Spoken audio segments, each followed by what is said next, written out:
always be in training. We are kind of like athletes. And the game that we're playing is not really a game, it's our life. We have this beautiful life that God gives us, and we want to live it really well. So we want to train. We don't really have to lift weights to be a Christian. What we do is we practice different things that will help us be really strong and really fit for anything that comes our way. Because one thing that the grown-ups here can tell us is that life has things that are sad in it, and life has things that are hard. And sometimes things don't go very well. And that's part of this pandemic experience. We're understanding that more and more. So we have to be really fit and strong and able to get through that, even when it's hard. So Christians a long, long time ago would kind of make their life harder and more strenuous so that they could become like athletes for Jesus, where they would be really able to face hardship. And they did that for 40 days in a row, and they called it Lent. And sometimes they gave up something, like maybe they called their brother or sister a name sometimes when they got angry, and they would say, oh, for 40 days, I'm not going to do it. I can stop doing it for 40 days. And then at the end of 40 days, maybe I can continue it because I've learned how. I developed a better habit, right? Or maybe I'm going to look for a way every day to do something surprisingly helpful in my home without being asked. Maybe I'll do some kindness for someone. I'll serve somebody. And they do that for 40 days, and then it becomes a habit. And then when we all do that, the world is a lot better, right? We get to Easter at the end of those 40 days, or Holy Week, really, and go into Easter, where we get really, really into celebrating the resurrection of Jesus. And so to get ready for that big party and that big feast day, we'll take 40 days to train ourselves and 40 days to sort of get stronger and more fit for this race that we're running as followers of Jesus. So that's what Shrove Tuesday is. Also, people in Europe, they were running out of food in their larder, right? They didn't have refrigerator and preservatives in their food. They had salt if they were rich enough to afford it, and they were running out of food. They would have, killed an animal in the fall and been eating that all winter, and they're kind of running out. So they would have the last of the food tonight before it got bad, and then start eating very simply things like beans or lentils, which I really like, but they keep much better. So they would start to eat those kinds of foods, right? So tonight's like the last big hurrah of all the food stored up over the winter. And then that way, when Easter comes, they would see vegetables growing again, like asparagus, and they would have baby lambs. And so there'd be more food available, more eggs. Chickens would lay more eggs in the spring. And they would know again that they were going to make it through another year. So this also has practical implications, which is why we eat pancakes, because we're eating the last of the winter flour, except that we can go to Food Lion or Safeway and buy more flour. But in the olden times, they couldn't do that. They were done with flour tonight. So that's Shrove Tuesday. Adults, did we learn anything? Kids, did we learn anything? One thing, maybe? Yeah. And some people give up meat for 40 days and eat only vegetables and beans and rice or wheat and bread. Other people do different things. They don't give up. They take on an active service. This year's pretty weird because there's so much that's been taken away from us already. Maybe we need to have more fun. Maybe we need to take on fun interactions like, with friends and family, or play more board games so that we can remember the joy that we have together, right? All right, any questions? How are those pancakes out there in pancake land? Good. Good. Did you have one already, Caleb? About 5. Were they little ones like Dave is making, or were they big ones? Little ones. I'm sorry. Oh, okay. Dave just is trying to make your big pancake now. 3, 3, 3. 1. Wow. That looks like. Have you ever seen Uncle Buck? That's a movie from a long time ago. He makes this giant pancake and he flips it with a snow shovel. Nice. Ridiculous. Do you want to see Dave flip it? No, I can't flip this one. It's gonna make a mess. You sure? No, I'm not sure. I think you can do it. I can flip the smaller one. I think he's just scared. Well, he probably doesn't want to clean up his mess. All right. He flipped it and caught it. He just didn't like the pressure. Yeah. All right. right. Well, we're going to move into our next informative part of the evening, and we're going to play Around the World Shrove Tuesday Trivia. Okay? So here's how it's going to work. I'm going to share my screen. Okay. So now this is on the honor system, friends. Okay. So when you think you know the answer, I'm going to give everybody a minute, and then if you think you know the answer, you can unmute yourself and guess. Okay. And then you have to keep track of how many you get right. It's on the honor system. Okay. This is church around the world trivia. Okay. Okay, here we go. There's 10 questions. Are you ready? Let's Number 1. In what country are thick, you want to read it? Small pancakes called Picklets. pickles. What the heck are pickles? What's a pickle? Yeah. It's a thick, small pancake. That's right. That's what they look like. I had 3 of those today. Really? Does anybody want to take a guess? That I like them half cooked or good inside. Who wants to take a guess? What country are thick, small pancakes called picklets? Yes, Jan. Norway. Norway. Excellent guess. Anybody else? Do we have a winner? Yes, Nora. No. And Karen. Brett. Holland. Holland. Holland. Excellent guess. Baby. Yeah. Anybody else want to take a guess? Yes, Dina. Maybe France? France. All right, let's see. What's the answer? Oops. Australia. Oh, good try. guys. Australia. Good. Okay. Try. All right, here we go. Oh, all right. What type of soup do Swedes traditionally eat with their pancakes? I think Susan's going to know this one. Nora, you want to take a guess? Go for it. What's your guess? Tomato. Fruit soup. That's a great guess. Tomato soup. What was the other guess? Fruit soup. Fruit soup. I'm Yes. gonna say beet. I haven't heard of a fruit soup. but it Bean. sounds I heard delicious. bean. I've had fruit soup on a cruise. It's kind of like a melted smoothie. Kind of what it tastes like. What other kind of soups do we know? We haven't hit it yet. Tomato? And that was Nora's guess. That was a good guess. Chicken. No, not chicken. Chicken noodles? Potato. Good guess. Not chicken noodle, not potato. Yes, potato. Dave says split pea. Ding, ding, ding. Dave gets this one right. Split. A pancake? Pea soup. Wow. With their Also said pancake. disgusting under his breath. Mm. That sounds You said pea But soup? things separate. disgusting. Well, we don't know. We've never tried it. We don't know. Okay, next question. Are you ready? Which of these items are baked into pancakes in Canada? What the? So we have coins, string, nails, wedding bands, and buttons. Coins. Ed says buttons. String. No. String. Definitely I not. gotta look at my notes. Hang on. Definitely. Wait.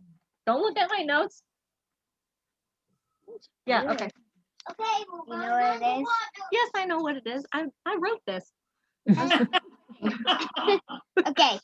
All right. Coins. Okay, are you ready? String, bolts, wedding rings, and bows. All of them. Oh. What? So each thing represents different things. Like, so you know how sometimes coins are baked into king's cakes or like little babies, and then you get named the king and queen on 12th night. So all these things represent different things. So if you get like the wedding bands, first of all, I would never volunteer to put my wedding band in a pancake, but you're like the first to be, you're going to be the first to be married, right? Or coins, like this year will bring you riches, things like that. I'm glad we don't have to bake things. Only chocolate chips and bananas in our. Hey, what do the nails signify? The nail signature that you are going to be a carpenter. Ah, okay. Oh, what? A carpenter, you work with wood. You either need to go put a shirt on or you cannot be in the Zoom. Okay, here we We go. had to have that rule too. Shirts at the table. Okay, here we go. What animal do children dress up as while eating pancakes in Denmark? People dress up while they eat? In Denmark, they do. Which of these animals? What do you think, Cole? What animal? That's a lot That's enough. of animals. What, Mom? Oh, Cole, I can't hear your guess. Do you have a grown-up to unmute you? I don't think I can unmute you. Nope. I don't know. I don't know which button it is. Nora, do you have an idea of what animal?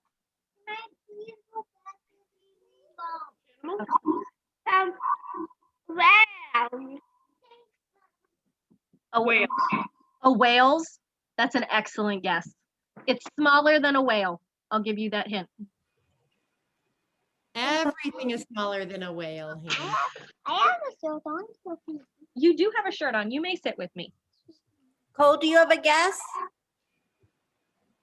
A whale and a fish. A fish? That's also an excellent guess. Do you have a guess? What animal? A whale and a fish. A whale and a fish? And the whale is not. Wait, there it. Right. Do you have a guess other than a whale? I think. Rhino. It's not a rhino. Okay, are you ready? A reindeer. A cat. Oh, So, okay, so this is a very interesting tradition that people in Denmark, the Danish have. Okay, so kids dress up like they do like here at Halloween, and the cat is the most prevalent costume. In the very old days, they used to play a game called Hit the Cat Out of the Barrel, which that game is exactly what the name says.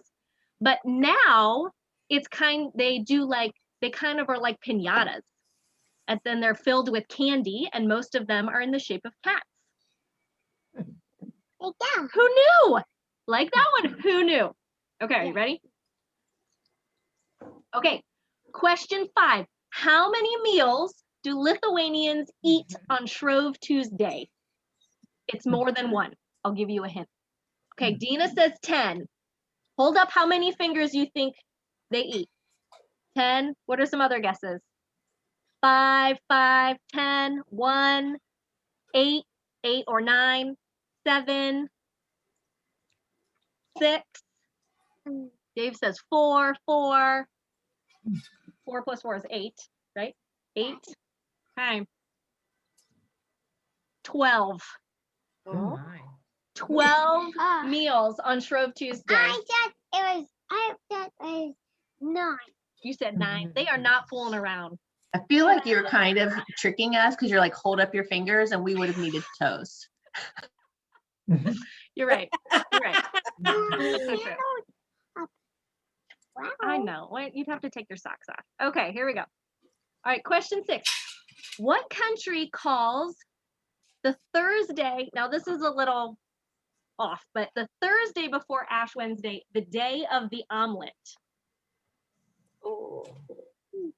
So this is the Thursday before instead of the Tuesday before, but it's a pre-Ash Wednesday tradition. The day of the omelet. France. France, Spain. Spain. Any other guesses?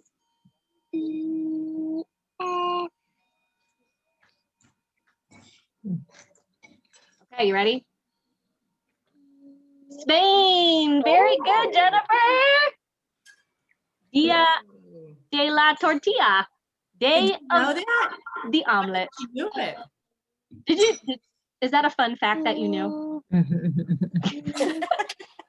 Well, now it's a fun fact we all know. Okay. In Iceland, Shrove Tuesday is called that word. What do you think it translates to? You just have to just give it your best guess.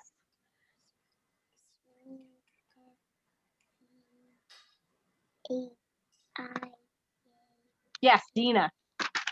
Spring dagger. Spring dagger? Maybe. This one's real hard, but it totally encapsulates Shrove Tuesday. Bursting day. That's what they call it. Which I feel like the Lithuanians would really get behind. Their 12 meals, right? Okay. Here's another animal question. Are you ready, Nora? Are you ready, Cole? You ready? All right.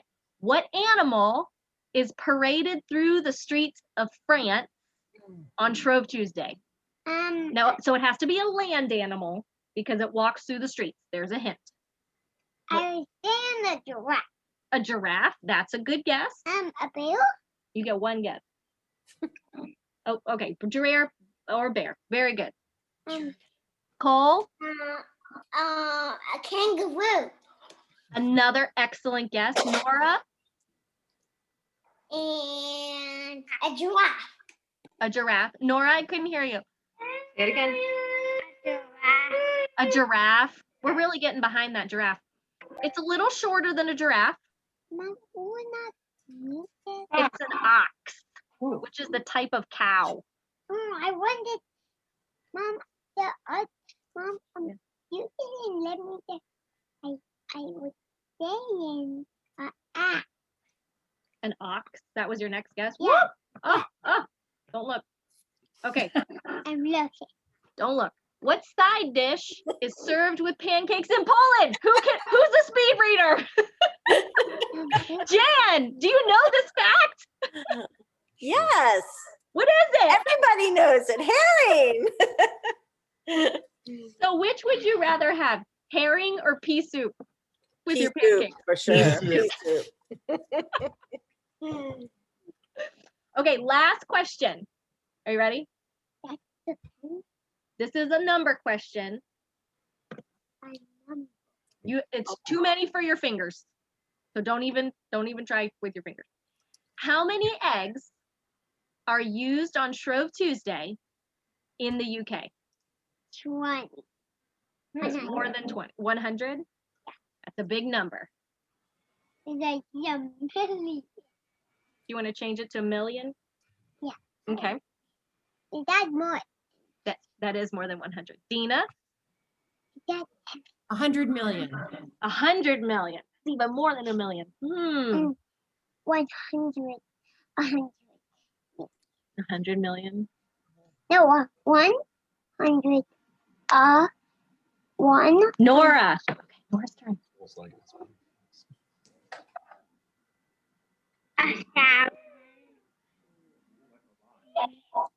Say it again. Say it one more time. 7? 1,000. Oh, 1,000. That's an excellent guess. That's also a really big number. 7, 8, 9, 10. Very good, Cole. I'm not. We're not Okay. using- Does anyone over the age of 6 have a guess besides Dina? How many eggs in the UK? 12 dozen. 12 dozen? Everett, what's your guess? 80 million. 80 million. All right. 10. I don't know. Wait, what was Dave's guess? He's doing it Price is Right style. Go ahead, Dave. I was gonna say 1, but the kids got slow, so it doesn't. What? Yes, Elliot. 10. 10? Okay. Are you ready? 52 million eggs. I got 10. Oh, it's question number 10. That was a good identifying the number. Good job. So that's a lot of eggs. A lot of eggs in the UK. Well, congratulations for playing the first ever. All right. How do I stop doing this? Here we go. First ever St. Andrews around the world Shrove Tuesday trivia. Congratulations to all of our players. Congratulations, right? Very fun, Hannah. All right, so our final part, Ow, sorry. Going kind of. there's one last part to our Shrove Tuesday celebration together. And Dina's going to talk about that. All right, tomorrow, 5:30 to 6. If you want to join us again on Zoom, we're going to transition from Shrove Tuesday and feasting and the day of, wasn't Dagger Spring, it was day of bursting. We're going to go from the day of bursting, split pea soup, herring, gumbo, pancakes, sausage, whatever you're eating tonight, all that good food. We're going to go from a big celebration feast day today. When we wake up in the morning, the season of the year will change to Lent. And so that's going to be really different. And we put ashes on our foreheads and on each other's foreheads tomorrow. And we say some really special prayers to begin that 40-day journey. It's really a 40-day training time to get strong as followers of Jesus. So join us tomorrow night, 5:30 to 6 o'clock. There's not going to be trivia. It's not going to be quite as silly and fun and pancake oriented. It's going to be more serious because training to be a better follower of Jesus and a better human being in general is pretty serious business, right? So one of the things we don't do, is this the part I get to do now, Hannah? One of the things we don't do during the 40 days when we gather together for worship is we don't say one word. There's one word that we normally say in church that we do not say for 40 days. Everybody show me 40 fingers. 10, can I see 10? We're gonna count. 10, 20, 30, 40 days, and for those 40 days, we're not going to say this one churchy word. Any children 7 and under have a guess? Or maybe your parent has already guessed with you? Anybody know? Okay, grown-ups, don't say it yet. Unmute yourself. We're going to say it all on the count of 3. So unmute yourself. We're going to say this word, and I want it to be so loud and noisy that my house shakes. Okay, so we're going to say it all together, and then we're going to say it again even louder. So one time to try it, and then again even louder. Are you ready? On the count of 3. 1, 2, 3. Hallelujah. Can you do it louder? Louder? Go. 1, 2, 3. Hallelujah. Okay. Now put a little dance to it. Get some movement in there. Hallelujah. Get noisy. Get some dancing in there. Okay.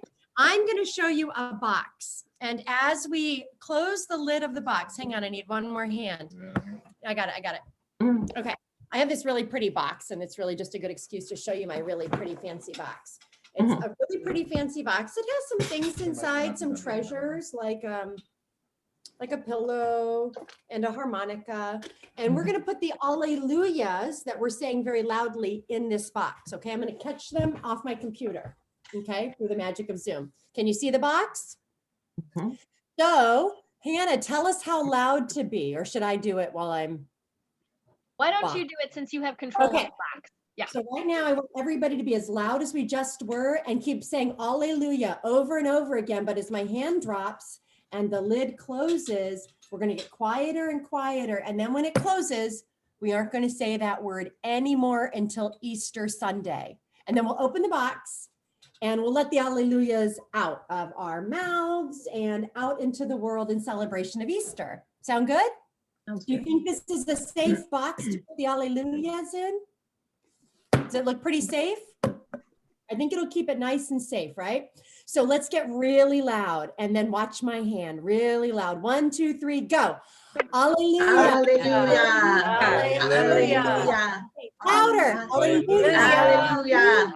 Hallelujah. Hallelujah. Hallelujah. Hallelujah. Hallelujah. Hallelujah. Hallelujah. Hallelujah. Hallelujah. One more. Kids, one more. Alleluia. Hallelujah. Okay. We're not going to say that word until Easter Sunday. Okay. And then we'll open this box and we'll say it loudly again. Okay. Being really excited about Jesus being risen from the dead. Does that sound good? Do you think you can keep that word coming out of your mouth? It's safe in our box.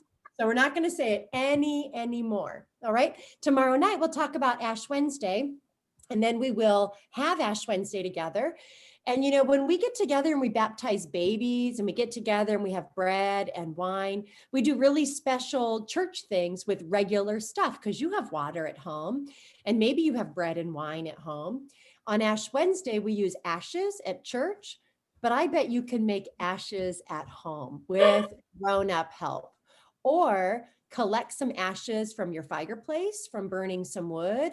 You can also burn a piece of paper, or you could burn with parent help only. You could burn your palms from a past Palm Sunday if you like, or something organic like that. And then you take those ashes and you crunch them. If you have a mortar and pestle, you could crunch them in a bowl and make them sort of small, or grind them with the back of a spoon. And then tomorrow night from 5:30 to 6, we'll touch those ashes like we do at church when we get together on Ash Wednesday, and we'll put them on the foreheads of one another in our household. Okay, and you can put them on your own forehead. You don't have to be a priest to do that. In fact, on Ash Wednesday, I typically ask someone to put the ashes on my forehead. And if I remember, I think maybe last year, did Nora put ashes on my forehead? I think I remember that at the parish house. Do you remember that, Nora? You put some ashes in the shape of a cross on my forehead. And that reminded me of some really important things about being in training to be the best Christian Jesus follower I can be. So that was really helpful last year to have those ashes in the shape of a cross on my forehead to start this time of 40 days of training. So thank you for that. And tomorrow I'll have to ask somebody here in the house to put them on my forehead, won't I? Somebody in my family. Okay. So will you join me tomorrow night at 5:30?